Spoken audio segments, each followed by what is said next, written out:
is the Fits In with Kate Ritchie podcast. How good is that? I think one of the greatest day sleeps that you can ever have is you can get a kip in on the job while you're working. Yeah. Without a doubt. You know, when you're just in the car and you've pulled the car over, or there might be a moment when you're in the office and the sun hits you through the window and you just go, oh, this is just a perfect time to have a bit of a kip. 13, 24, 10. Where have you fallen asleep on the job before? You know, when you get so tired, those blinks become long and you think to yourself, nothing else matters anymore.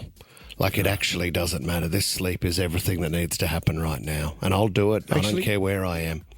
You've been all right in the office lately. I think Lisa's still getting you at home doing it quite a bit. But you're a big office sleeper, aren't you? Not afraid of it. The minute the feet go up or I turn my chair onto the side, I'm gone. I'm absolutely gone. Well, it's, I suppose, I reckon the last 15 minutes of the show you have a great kip as well. We don't hear from you much. It happened to Tommy the other day. We were sleeping together in the office, weren't we? Oh, a little drift. Yep. Yeah. Bit of a nod. Tommy doesn't kip. Well, Do I you have a sounded kip? wrong saying we were sleeping together. Yeah. Tommy, you were on the nod, were you? No, Have you had a big night? Or? I wasn't. Just sort of rested Wasn't quite on the nod, but you do get a little bit, you know. You rested my head on your head on my chest. Yep. You could hear my heartbeat. Yeah, beautiful moment. We fell asleep together on the floor. Wonderful. With no pants on. What about a dishwasher technician, right? So you're laying down, tough one because you got to get right in there. So you're laying down in somebody's kitchen. Yep. Not a bad moment to have a kip. Now, I think it's been taken down on Brown Cardigan because the guy must have some sleep apnea issues. Yep. But the mother that was looking after the two children that were there, she just couldn't believe it. So she took a video of the dishwasher technician in the kitchen. Have a listen.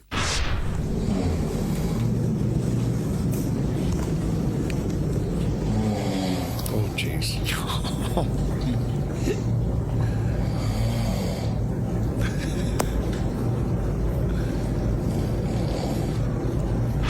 He just needs to fart for that video to be complete. She was charged $2,000 for the 4 hours that he was there doing the job. Well, I wonder how long into the job was it for the repairman when he had a little bit of a look. But I don't reckon he was on his side for long down there, the Fitz, before he fell asleep. 13, 24, 10, if you have fallen asleep on the job. The other one that I would love to ask, if you work in a bed factory. Oh, yeah. Do you work somewhere where there's actually beds in there? And if it's quiet on the day, does the boss let you just during lunch to have a 15-minute kip? Imagine working for a mattress business and you've turned up hungover.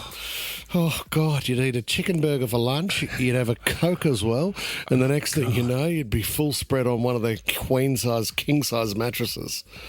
Yeah, and then you could trial every bed in the whole place, and then you get to choose, and then your boss gives you a discount on a mattress at the end. Tommy's in Bankstown. You've fallen asleep at work, Tommy?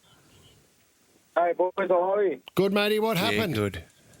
So what I used to do was I was a furniture delivery driver. Yep. Yeah. So we used to go to the depot in Liverpool at 6 in the morning, and then our drop-offs were in Bondi. So it was actually a routine, not accidental. I'd fall asleep every day for an hour just to catch up on sleep. Okay. So, Tom, what time was your nap? So, what time were you doing it on the furniture that you were moving, Tommy? Is that what you were doing?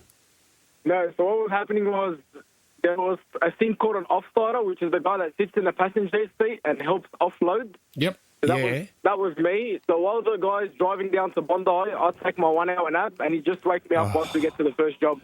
I see. That's Not what? That's a bad. good boss. Not many blokes would do that. Let the young fella have a bit of a kip on the way to work. Love it, Tommy. Heidi in Campbelltown. You fell asleep at work. Where do you work? Years ago, I worked in an abattoir. Oh, my God.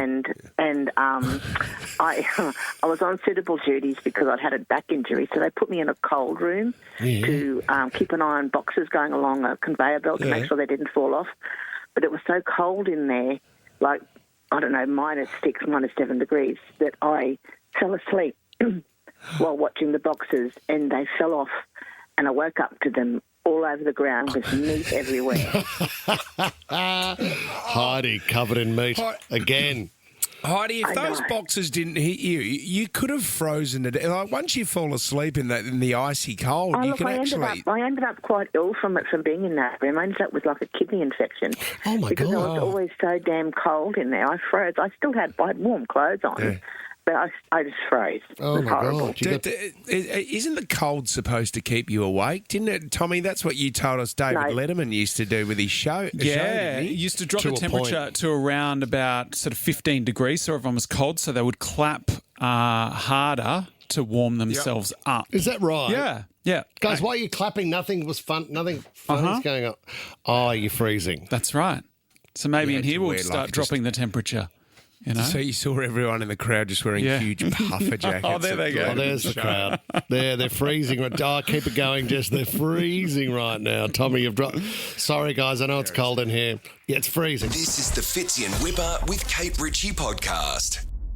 You know, I don't have a boyfriend or a husband or anything, you know. Do you? No. Someone. that we know of. Oh, God, you're so sweet. No. And do you know what? I don't think I want one. I don't think I want one. What do you want, mate? Well, I we've just got wanna- Dave from Penrith on the line. Dave, sell yourself to Chrissie. 30 No. seconds, Dave. Do you know what? I just think it's not for me. I don't think it's for me. It doesn't cross my mind. Would you like I a don't kiss? yearn for it. I do love to kiss. I do. Yep. But I'm so busy having fun with my kids and you and my afternoon show and cooking. Is and that enough? Like, is learning? Yes. I just got a brand new pair of secateurs, man. I mean, Hang on a minute. I'm married. How dare you speak to me like that? Oh, my God. but I think, obviously computers and phones and stuff know your, marital situation. And I was shown a little video about how to flirt. And I do not know how to flirt, and I'm not sure I really want to learn. But I watched this and it stuck with me.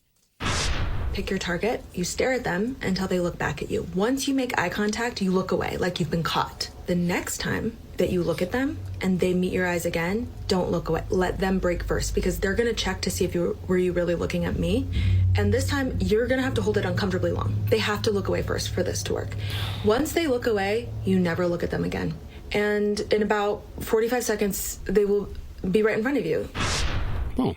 Okay, so it's not called bad. sticky eyes. It's called sticky eyes. Go on.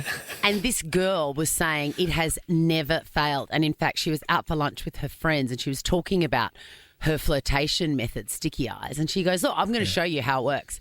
And she did it. She found a target, looked at them, met their gaze, looked away, met their gaze again, and then did not look away. And then bang, the guy that she was looking at turned up at the table, and she said they sort of seem dazed. They don't know why they're there, but it's because of sticky eyes. And Sticky eyes has made you move. yeah. you know- So this was fresh in my mind the other day when I was on my way to do the fruit and veg show. Oh, okay. So I just listened to it and I had to stop him because I'm obsessed at the moment with a pickled carrot, tarragon and smoked chicken from the supermarket. I was armed with this new information. And the other problem with me is not only do I not think about being in a relationship or anything less than that, I also I'm not always roving. I'm not a roving eye. I'm not going, what do you think? Would I sleep with that guy? Would I kiss that guy? Or whatever. Yeah. It just doesn't cross my mind. Very, very occasionally. Anyway, I pull up out the front of my fruit and veg store and I'm onto Tarragon and I'm walking in and I see a guy sitting outside the fruit and veg store. And to my surprise, I think that guy is pleasing to my eyes. He is a handsome man, which never happens. Then couple that with my fresh sticky eye knowledge, I thought I'm going to give it a go. I'm going to bloody try it out. Did you? I did. Oh, great. I did. All right. So I'm walking in and I rearranged my bum bag. I put it to the side. Or take it off, yeah. I put it to the side just in case that's a deal breaker, you know. Did they you, can did find you have that your out later. Nautica hat on and your TN Maxes on as well, Eshe? I didn't, but I should have. Anyway, walking in and I do the sticky eye. I look at him and he looks at me. And then I go, oh my God, so far step one's working.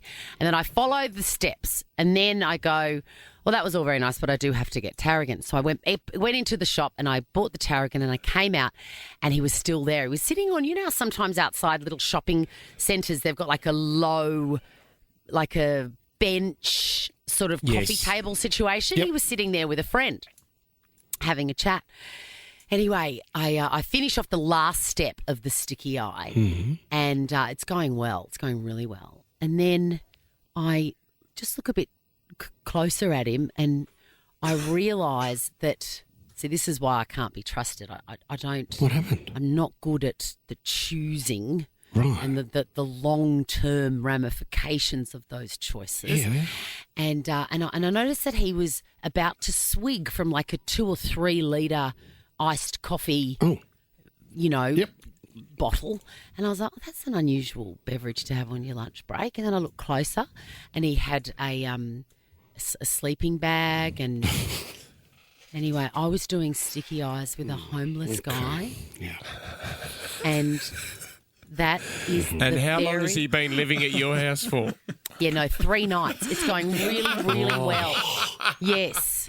Because there's a slim chance you thought maybe he's undercover boss. I cannot be trusted. That is the end of my sticky eyes. Sticky eyes. Yeah. Fits in Whipper with Kate Ritchie is a Nova podcast. For more great shows like this, download the Nova Player via the App Store or Google Play. The Nova Player.